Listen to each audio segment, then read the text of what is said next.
Depois de nos aprofundarmos em Gênesis e no livro de Jó, que esta história aconteceu na época de Gênesis, agora estamos entrando no livro de Êxodo.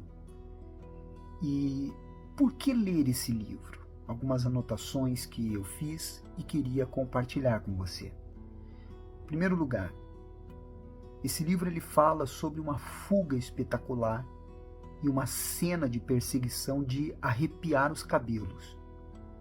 São apenas duas de muitas histórias que você vai encontrar neste livro. Esse livro ele fala sobre livramento sobrenatural vindo de Deus. Moisés escreveu esse livro. Aliás, os 5 primeiros livros da Bíblia, o Pentateuco, foi escrito por Moisés. E por que esse livro ele foi escrito? Para lembrar os israelitas que Deus os libertou da opressão. Esse livro ele abrange um período de 4 décadas após a morte de Jacó, quando desceu ao Egito, que na ocasião era a terra do refúgio, e se tornou a terra da escravidão. O que você tem que buscar neste livro? A participação direta de Deus na história humana. Deus, neste livro, ajuda Moisés a vencer o incrível sentimento que ele carregava de inferioridade. Então, com certeza, é um livro que vale a pena para você que quer buscar livramento e também vencer determinados terrores que você carrega no seu interior. Então, vamos comigo. Êxodo, capítulo 1, 2, 3 e 4. Se por acaso você não acompanhou ainda os vídeos anteriores, acompanhe para que você possa seguir conosco neste devocional 2024 até o fim, o livro do Apocalipse, de Gênesis a Apocalipse. Em primeiro lugar, no livro de Êxodo, capítulo 1 ao versículo 7, o que me chamou a atenção, e é um detalhe importante para você entender, é que esses primeiros 7 versículos, eles abrangem cerca de 400 anos. E nessa ocasião, José foi esquecido. Aquele que governou e que tirou o Egito daquela situação catastrófica, tornando um verdadeiro império de riquezas. No versículo 10 e 11, nós observamos que o mal começa a tentar sufocar a força de um povo. Eu vou ler para você.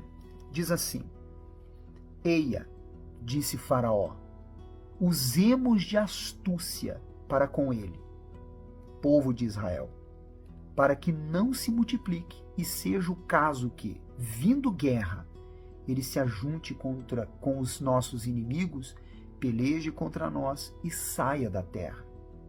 E os egípcios puseram sobre eles feitores de obra para os afligirem com as suas cargas. E os israelitas edificaram a Faraó as cidades celeiros de Pitom e Ramsés. Veja que o diabo, o mal e os maus que o diabo usa sempre trabalharão para que, de alguma maneira, a sua independência, a sua capacidade, o seu potencial, a sua força, a sua liberdade seja tolhida. E você só tem uma maneira de impedir isso: recorrendo a Deus e tomando posição. Aliás, nós vamos ver isso no decorrer deste livro. No versículo 15, nós vemos mencionando sobre os hebreus. Para que você aprenda sobre isso, hebreus se refere a uma designação semita, que vem de Sem, um dos filhos de Noé. Provavelmente vem de Éber, que era um filho de Sem. Então, para que você entenda e compreenda sobre essa questão. No versículo 17, 20 e 21, nós vemos uma cena muito especial. As parteiras que não seguiram a orientação de Faraó. Pelo contrário, elas permitiram que os hebreus, os filhos homens, não fossem tocados. O que isso nos ensina? Que o posicionamento daquelas parteiras em temer a Deus e não a Faraó faz com que nós venhamos aprender a também nos posicionarmos agradando a Deus, mesmo que desagrade a homens. Que temos que tomar posição para não romper com Deus, querendo estar bem com o homem, acreditando que de alguma maneira podemos nos beneficiar. E forte, interessante, é que Deus honrou essas mulheres, deu a elas famílias. Elas foram honradas por Deus porque elas decidiram honrar a Deus. É isso que Deus quer de cada um de nós.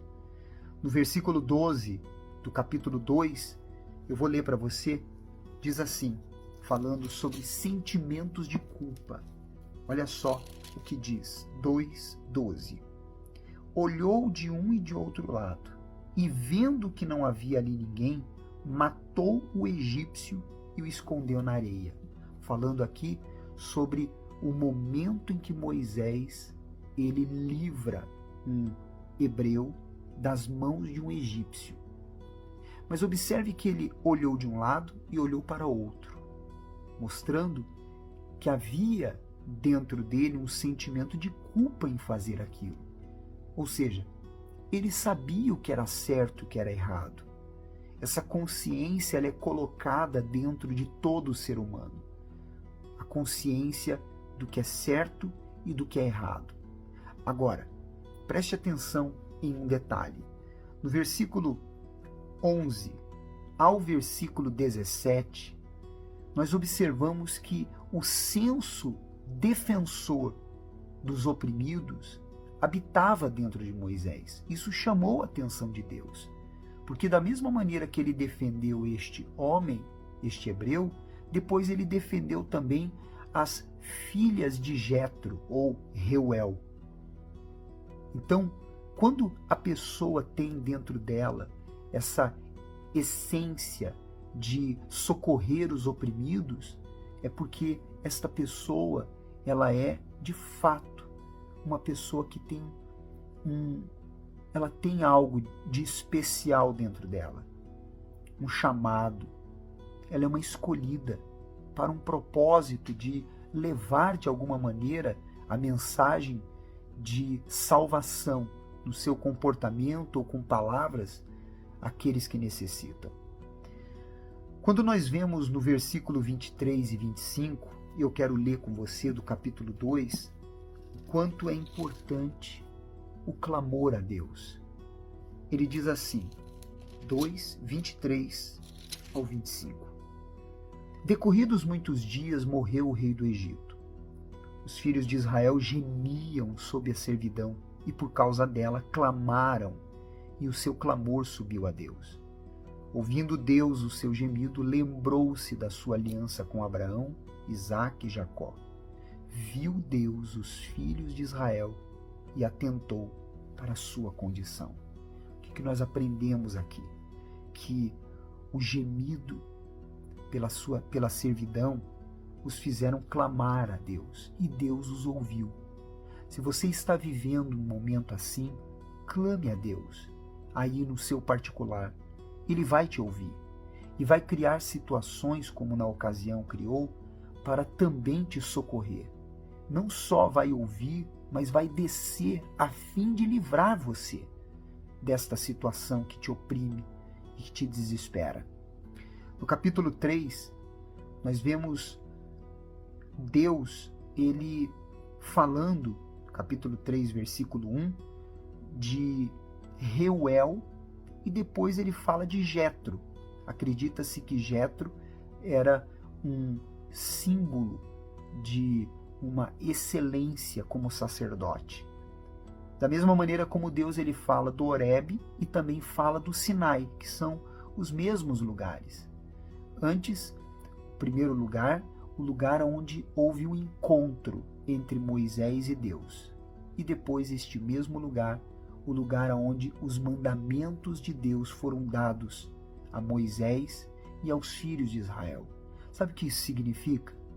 Que o Deus que você encontra, ele se estabelece na sua vida pela palavra. Se você não tem comunhão com a palavra, o encontro com Deus, ele na verdade é ilusório. Porque o lugar onde ele teve um encontro com Deus foi o lugar onde ele recebeu a palavra. E foi a palavra que estabeleceu aquele povo. É a palavra que nos estabelece. No versículo 5 ao 6, você vê ele tirando as sandálias dos pés e desviando os olhos quando Deus falava, que era um ato de reverência. Era como se Deus estivesse dizendo: agora você será o meu servo. Naquela época os servos, os escravos andavam descalços. Por isso Deus, ele levou Moisés a esta decisão. Quando nós vemos no versículo 14, ele falando: eu sou o que sou. É um jogo de palavras, traduzido para o Senhor. E para você ter uma ideia, os líderes judeus de épocas posteriores chegavam ao ponto de recusar proferir estas palavras. Faziam os judeus pensarem na supremacia de Deus. Olha o temor até mesmo para mencionar estas palavras. Eu sou. É muito forte isso. Quando nós vemos no versículo 19 ele dizendo que eles só sairiam com mão forte, Êxodo 3,19, ele está mostrando o segredo da libertação. Que para você prevalecer sobre o mal, você tem que impor, você tem que criar resistência ao mal.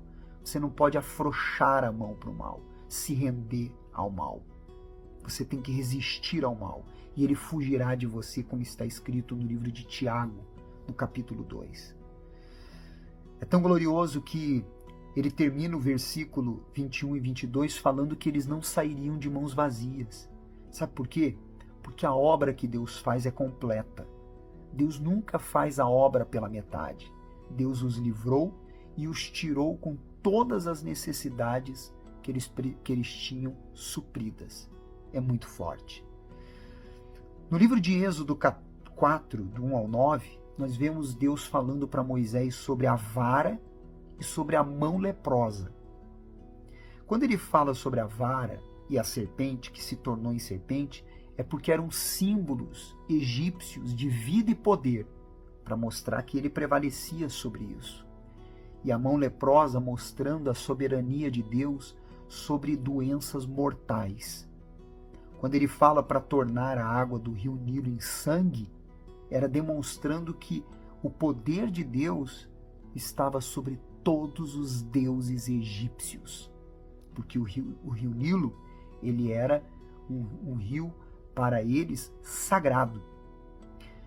Quando nós vemos, por exemplo, Deus falando para Moisés para não olhar para as suas fraquezas, Deus mostra claramente que é nas fraquezas que ele se aperfeiçoa. Deus, ele, nas nossas fraquezas, ele se revela. Por isso, não se inferiorize.